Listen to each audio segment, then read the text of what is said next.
Welcome back. Today we are focusing on people who have gripping life stories of facing sometimes the unimaginable and stark contrast to their lives. It feels like for them that their life is a movie. It's dramatic, it's emotional, it could even be a blockbuster, but it doesn't feel real.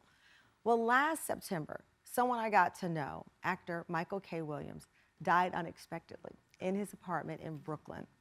He was known, of course, for phenomenal performances from The Wire, Boardwalk Empire, Lovecraft Country.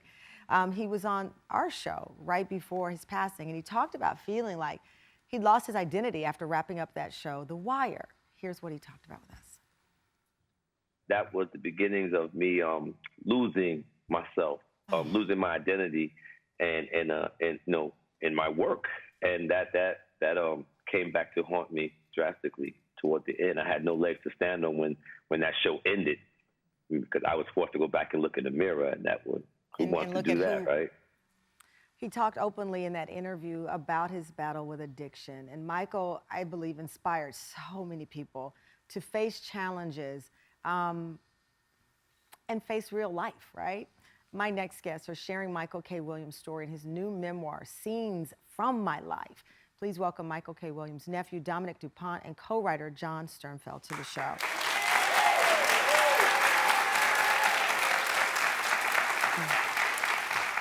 Dominic, you, first of all, I'm so sorry for your loss. It's been a year. You found him in that apartment that day. First, I can't imagine. But to know how loved he was in the minutes after the news spread, and people who are famous and people who are fans all reached out to say how much they loved him. How did that feel for you? It was difficult. It was difficult. I wanna thank the people who supported me through this process. I wanna thank you for doing the show today. Finding Michael like that, you know, I had the support of my wife who was present, but it's been extremely difficult for us to process losing him.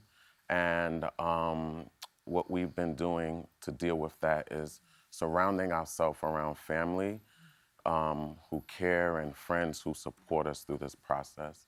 But by no means has it been an easy feat to deal with, so. Especially because everyone has a memory and they want to share that, but it's a reopening in the grieving process. I shared with you the last time I saw him, I'm in Brooklyn, I'd gone to a restaurant, all of a sudden I hear, "What are you doing in Brooklyn?" And I look up and it's Michael, and I had the mask on, and he's like, "I knew those eyes," and next thing I know, we were crying, both of us. And I'm like, why are we crying? I don't know. But I think he knew and I knew what we were crying about, and it was, he was struggling. He was struggling. Indeed. But he still had a smile and then named 15 restaurants I should go through. And that was Michael. He was raw and you saw the pain, but you saw the joy at the same time. And that's what this book captures. It does. It does. Scenes from My Life captures everything about Michael's life. His pain, his trauma, what people identify as success, his advocacy, his work in the community, the work that we are continuing to do today that will have us in places like Rikers Island after we leave the show today, and NYCHA communities providing assistance, helping people cope. And Michael understood that the cure to the world's problems was simply love. Jon, Michael passed away just weeks before the first manuscript was due, but his handprint is all over this. Why did he want this story shared? Mike used to say all the time, my pain has to count for something. He would say that over and over again, my pain has to count for something. He had memories of being dragged by his mother for being too dark. He had memories of being made fun of in the projects because he was a dancer.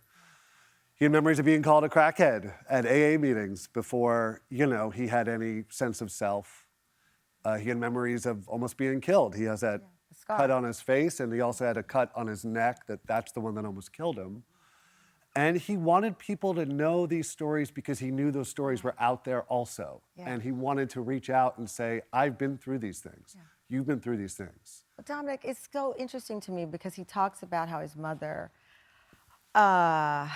He said, I remember this first lotion my mother ever put on my face was a bleaching cream called Ultra to lighten my skin. My defiance, my darkness, my weakness, they were all fodder for my mom. He writes about that. In the book, he talks about the scar on his face that he got in that fight in his early 20s. He said it was something people always noticed about him. And when reading this, I thought, the dark, beautiful skin, the scar, those are the things that people used against him, but those were the weapons he won with. Because people would see him and they'd say, look at this beautiful chocolate man. You know, they would say, you know, that scar. I mean, I would hear women say, that scar is sexy. And then he would tell them, well, this is how I got. I mean, these things that people used against him, including his own mom, people celebrated about him. What was that like for him to have that arc of the movie, if you will? Yeah, you know, raising children is complicated, especially in underserved communities. Understanding maybe what Michael's mother went through to have her in a position where she felt it might have been necessary for her son's skin to be lighter so that he can cope and deal with some of the challenges, that the world would be easy on him. You know, I feel like there is no handbook to raising a child and trying to understand how do you help your child deal with all of the complexities that happen in the world today. You know, I think that's so beautiful you said it, because it's easy to judge, right? It's easy to say, what kind of mom would lighten their child's skin? But then you put it in perspective. A mom who thought she was protecting him from the world that would use that dark skin to oppress him and to hurt him. It is a powerful, we'll be right back with more. What is the legacy of Michael K. Williams? We're going to talk about that after the break. Welcome back. We are talking today about life stories that are so dramatic that they could feel like a film, a movie. Their stories are full of twists and turns, and sharing them, they help us make sense sometimes of the things that we're going through in our lives in unique and inspiring ways. I'm here with co-writer Jon Sternfeld and Dominic Dupont, the nephew of the late great actor Michael K. Williams, who passed away last September. Life is like a movie, and it's funny. On the back of the book, Michael wrote, I want to tell my story not because it's unique, but because it is not. Because he recognized that there were so many people, so many kids that had gone through the same thing that he faced. And the impact is so real. In fact, we actually spoke with some people who wanted to share what he meant. Let's play it. Michael showed me what love is because he had this unbelievable amount of love to give others. He came on my podcast as a guest. He told me how he grew up with my dad, and he was sharing stories. I felt the genuine love. Part of his legacy is overcoming obstacles. Many people, even if they don't know his name, they know this dark-skinned black actor with the scar on his face. How did you get in Hollywood in such prominent roles that weren't just the hood guy? Michael is just radical love and kindness and compassion and making people feel seen. I got a self-esteem problem. From Michael, I learned is to be you. That's it. Just be yourself. Michael was a brilliant actor, but what set him truly apart from others was how genuinely he cared for his community. It's by coming home and making sure that I show my youth what I did wrong. Michael had the ability to connect, and he was able to teach me how to do that. And he comes outside and everybody starts to surround him, and those things make me appreciate him more, especially now that he's gone. I feel really grateful because I got to witness Michael find his purpose, where he felt his greatest role in life was being a community member. He gave me hope that it's more than drugs, violence, and gangs. I just want to thank him for that, and I'll forever miss him. If I could talk to him right now, I would just say, hey man, you did everything you were supposed to do, and a lot of people you touched are better people because of it. I can't believe that I get to go home, back to my community with the people I grew up with, and we get to inspire the youth. I'm just so grateful to be alive and to have a platform that I can share with my community. Oh, wow.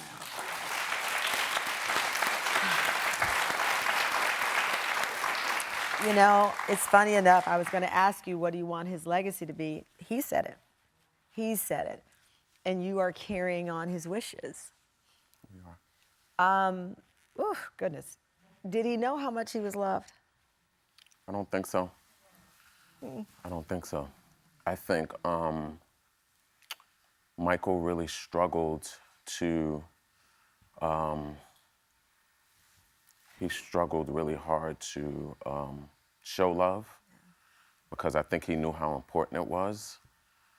But I think a huge part of him didn't really understand how much he was appreciated and how much he was loved. But I also know that Michael would want us to continue to have conversations about how do we elevate the importance of loving up on people and doing the work, using his celebrity status as a means to elevate this conversation about how do we care for people and love people so that they know how to cope, and they can cope by being loved and not by engaging in other things that could possibly kill them. And that's what he talked about with addiction. You're just filling the hole. It's not, you know, people focus on the addiction, but not what the real trauma was. And, you know, this memoir is so beautiful. I'm crying, but then I look at a picture of him and he's smiling. And I feel like that's what he's doing now, because if he didn't know, what is it? Because he loved hip hop so much. Michael, if you don't know, now you know. We love you. And his legacy is carried on in all of those people who told his story. Thank you so much. Thank you so much. Jon and Dominic, Michael K. Williams' memoir, Scenes from My Life, thank you, Jon, Scenes from My Life is available now. His story is powerful and poignant and should not be forgotten. That is why Dominic and Jon wanted to share with the studio audience today that you're all going home with a copy of this beautiful book.